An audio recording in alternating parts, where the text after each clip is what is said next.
World Rally Experimental. And it's hard to express just how transformative this car was back in the early 90s. We got him in Australia in around 1994, and yes, there were Liberties and Legacies before that were doing really well in rally, but WRX is what changed all of it. And rally is one of those sports that you go, okay, it's not F1, it's not touring cars, it's not NASCAR, it's not on roads, it's everywhere, and the car has to have this all-round performance, which is what these are famous for.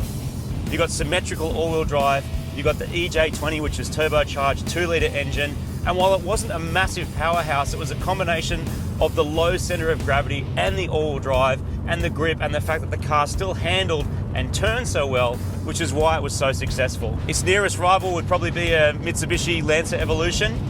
Different thing, in some ways a sharper car than this, but the all-roundness and the fun factor, it meant these things were hugely popular, not only in Australia, but in the North American market, in Europe, and especially, of course, in Japan, where all these cars were made.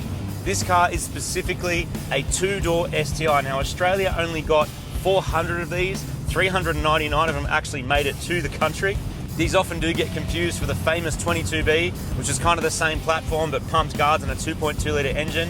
I have driven both, and arguably it's got the same essence and the same DNA, and I really love the two-door coupe shape. Subarus have always been really special to me. I had Geminis as my first couple of cars, but my first proper modern car was a Subaru, and since then I've had more than I can count.